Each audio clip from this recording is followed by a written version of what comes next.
What makes my soul smile? Well, I don't know if anything outside of itself necessarily is required to make it smile. It smiles from inside its own self, you know. So it's not like something outside is required to say trigger it. So it's smiling. I think you can say it is smiling all the time. You know, it is smiling all the time. It doesn't necessarily have to show itself on the face that it's smiling, but it is smiling all the time, meaning that it is a natural state of joy within one's own being. And I feel that this is the natural state of all beings. Inwardly, if they're not troubled by their minds, if they don't give the mind their daily life or personal sense of identity so much attention, they will find they're happy inside themselves. If you want to use the word smiling, I think it's a beautiful word. It's smiling inside yourself just happens like that. And I wouldn't want to force it, because it doesn't happen like that, that you just have this one kind of constant remark to be making. But I would encourage also the people to look towards that, because it's not really that it is so far away from themselves. In fact, this is just imagination, in fact, like that. But if it was not appropriate to say that, you know, I don't know. Everything depends upon a kind of openness. You know, some people are at a crossroads in their life, and it's a defining moment for them, at least. I would want to say also, don't take things too personally, if you can hear that, you see? Because always wherever there's the kind of person, too much thinking of yourself like a person, then right there always some trouble come. Because I don't feel we are need to take life so personally. I think that's the mistake we make. And due to an ill-conceived idea of who we are, then we do take the life to almost like a threat. And it comes about because the people then feel that life is really so unfair. It can feel like that to them. Or it is so demanding, and we don't know how we can respond from a place of truth and really be happy. It's almost like some circumstances, situations come, and we are not able to be happy in them. I say that's not necessarily true. And anyway, about happiness, I don't mean the happiness which is the superficial happiness, not pretending to be happy.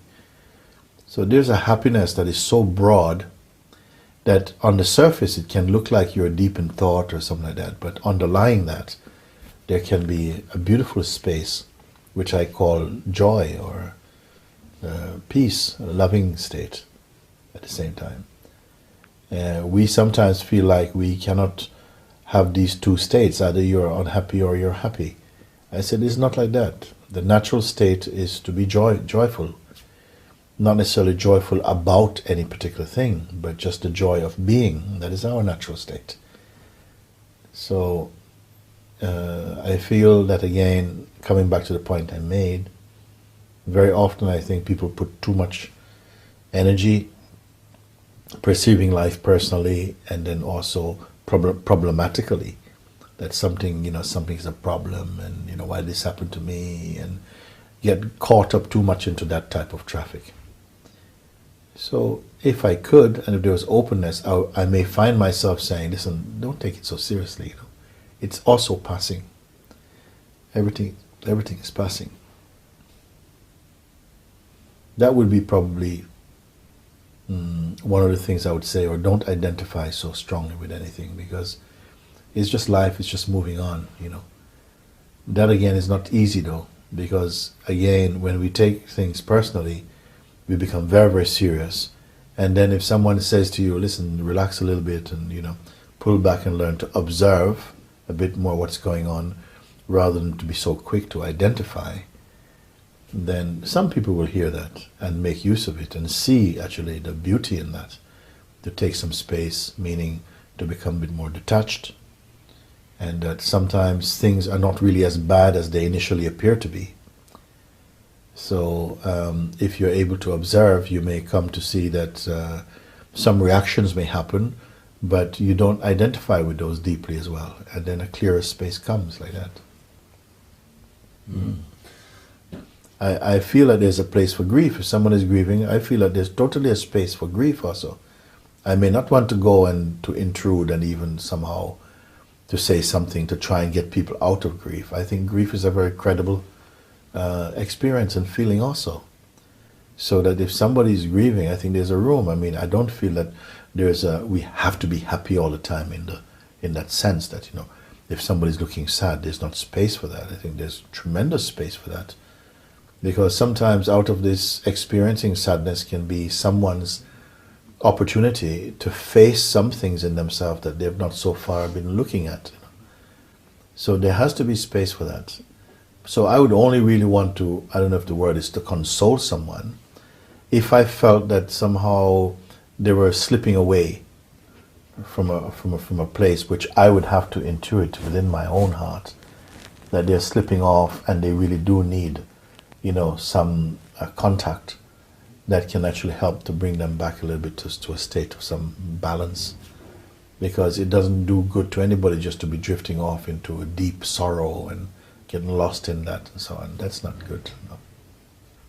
I would like to feel that there are some beings who fully understand in their hearts what is being pointed and come alive in that understanding and continue to share from their place of seeing and from that beautiful discovery with other beings, because I feel that that is an authentic sharing in the human kingdom,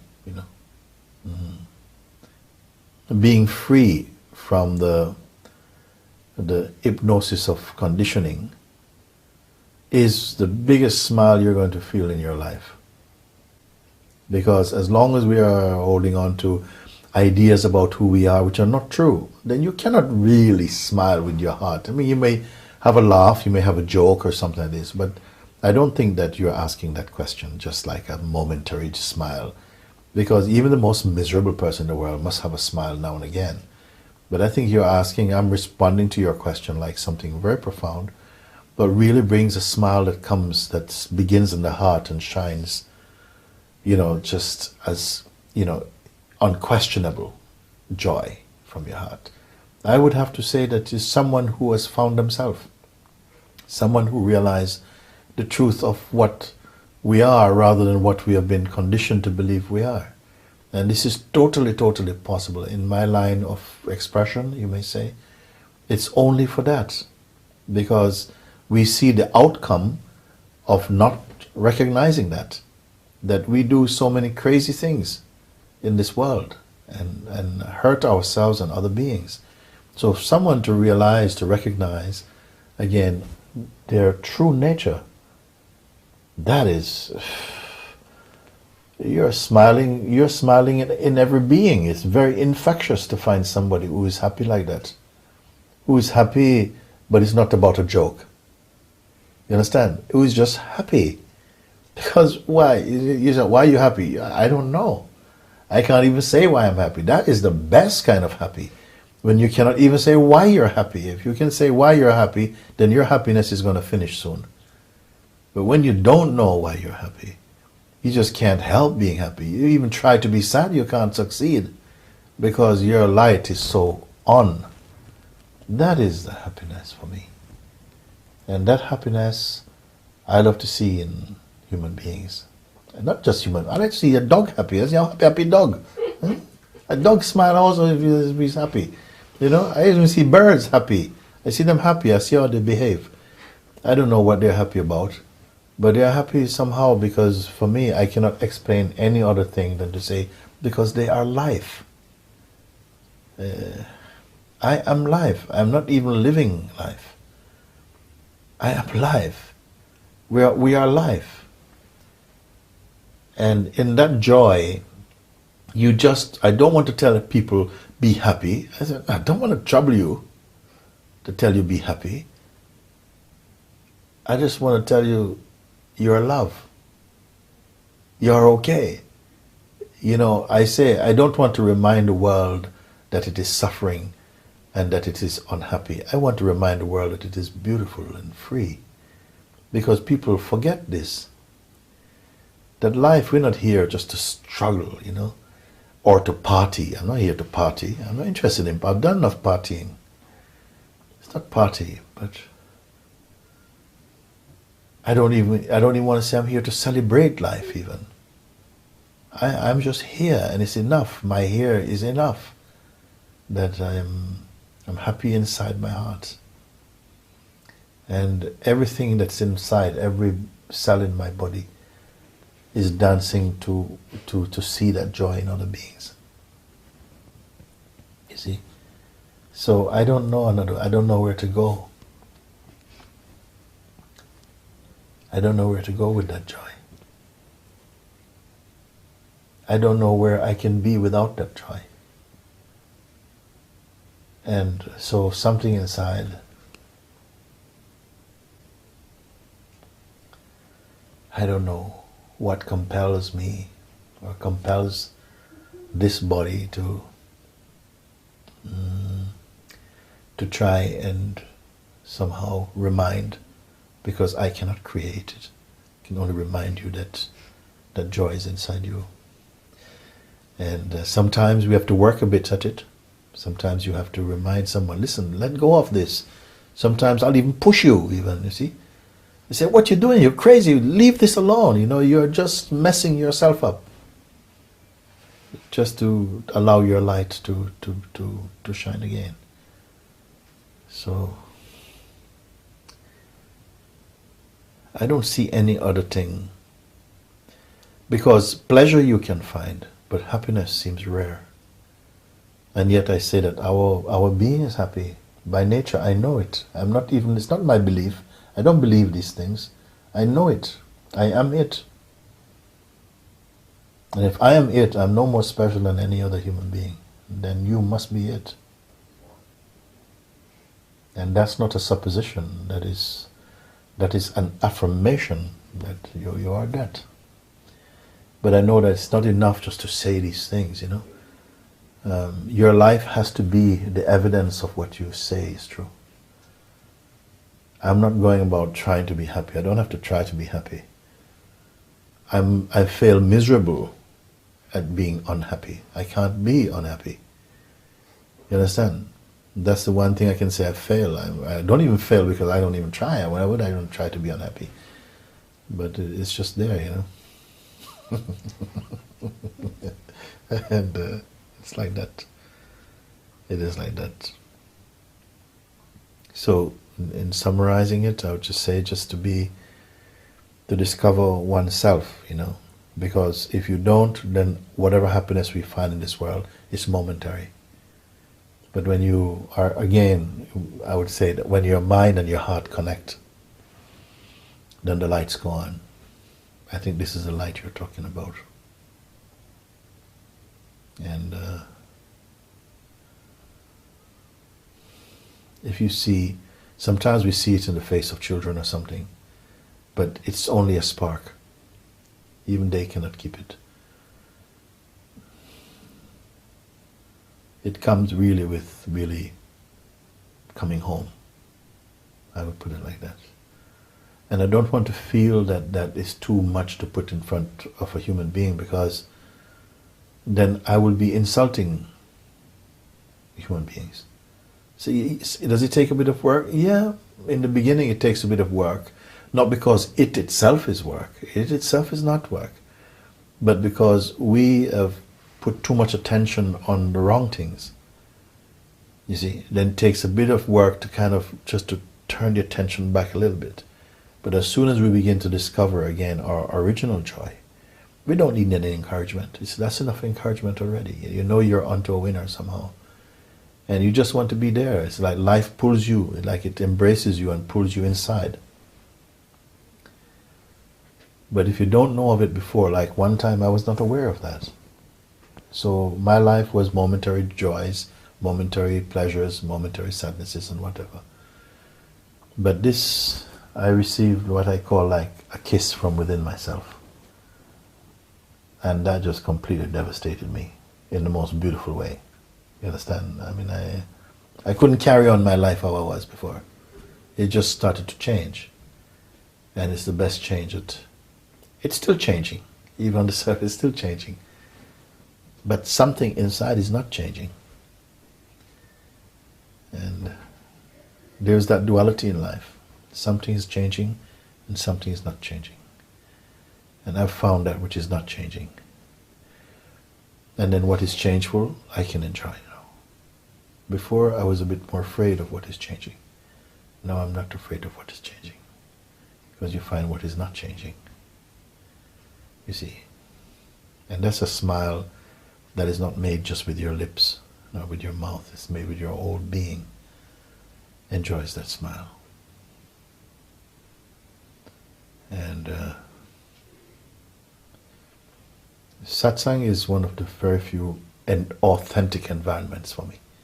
I know in one way you say you're sitting in front of a lot of people now, what is so authentic about? Well, yeah, it looks a bit formal. If we could have it another way, it would be another way. But the fact is that that is what we do. We are looking into the subject of who we are on a firm recognition that the discovery is worth it. You see? And so there's a joy in that. When we are looking, because we have mostly seemed to have forgotten that, sometimes fears comes up because people think, oh my God, because we've invested so much to become something we're not. That when it's time to return to what we are, we're afraid of giving up to something we're not. But that's life also. A bit of pain has to be there. But only so much that is necessary to return you to your painless truth. So that would be my take on that one.